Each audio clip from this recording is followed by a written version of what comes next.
See them all. They say Atiku 1 million match. These people don't reach 50. They don't reach 50 here. They say Atiku 1 million match for Delta State. These people don't reach 50. See their DJ, hungry DJ.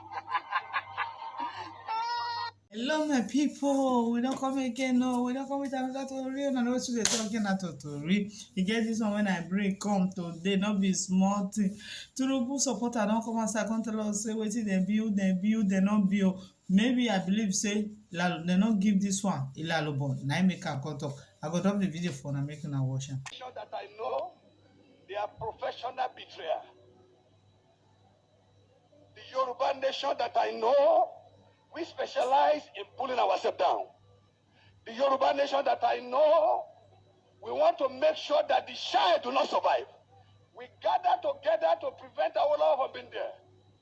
It is Yoruba nation. We gather together to ensure that we connive against MK Abiola. And today again, the Yoruba nation again are the one that is gathering together against their own beloved son. Shawon Shewani. Shawon Gegufuani. Toba Gegufua. When the outside, the north, unite together and they are singing Abiola's song, the Yoruba are the one trying to tear him to pieces. The north says, this is where we are going. Then the same Yoruba, I'm ashamed of. You see, many of us that are pastors, many of us that are reverend, I don't know. I need to be convinced why a pastor should be involved in rebellious spirit. I don't know. And we go to the pulpit and preach. You go to that pulpit and you are preaching. And you have a spirit of betrayal in you. Then you want God to answer your prayer. It's not possible. And that is why I mark everybody that is a betrayer and that has betrayed spirit as what? As failure. Hello, my people.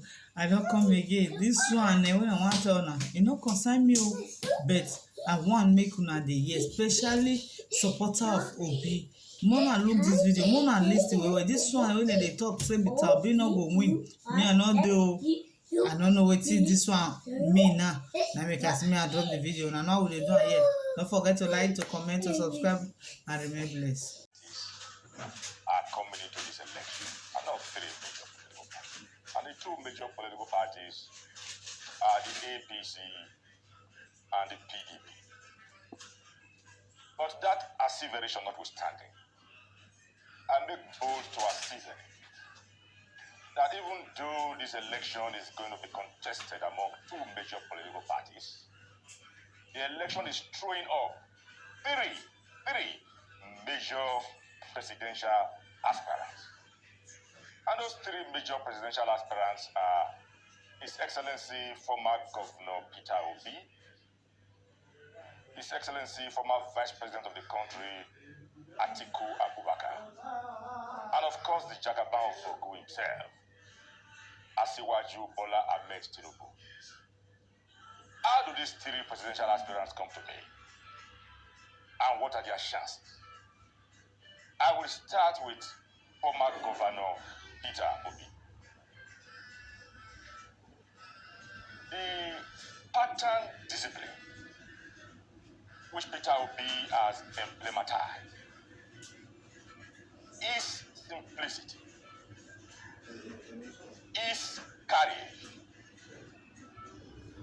and is quixotic zeal for bringing about the Pax Nigeria of our dream.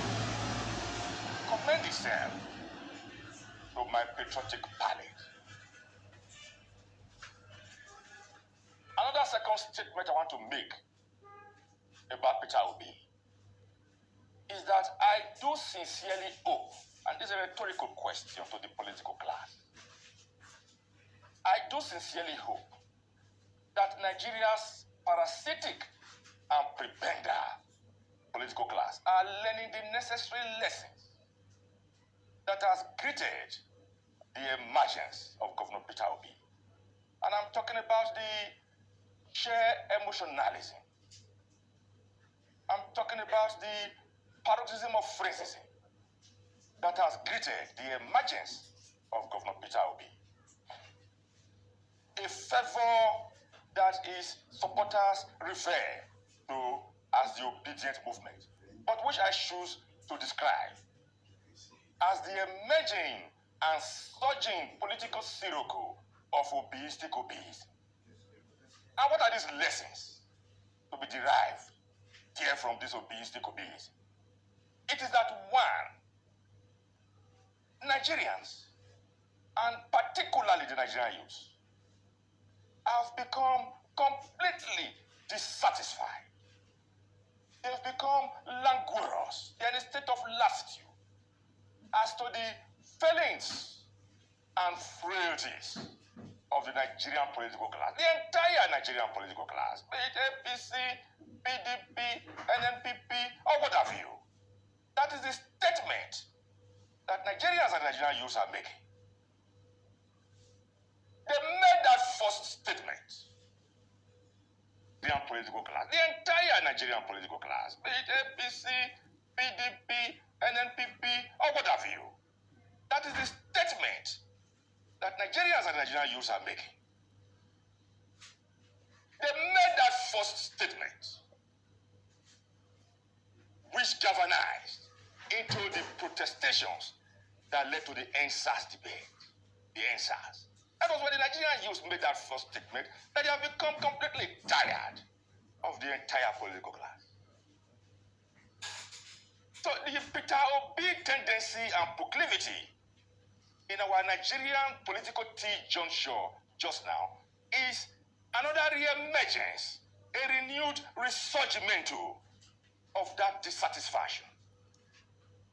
So if you ask me, I will say that Governor Peter Obi just now is only a vessel, is a receptacle of that tartness, that virulence, that acrimony, that causticity, that acerbity, that asperity, and that moroseness, with which Nigerians, and particularly the Nigerian youths, perceive of the entire Nigerian political class just now.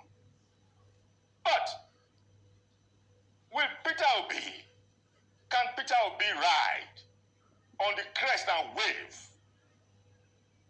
of this Nigerian disappointment into the comfortable bowels and bosom of the Aso Rock Villa?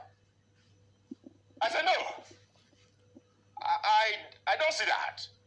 And I say so with all sense of responsibility.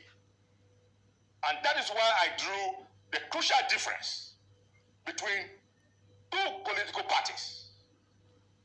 Short of mentioning myself in an aqua of political namby-pambyism, I don't see how the Labour Party can muster 25% in about 24 states in this election. So Peter Obi and the Labour Party, they will come face to face with the political and electoral 12 labors of echoes. But however, I salute his courage.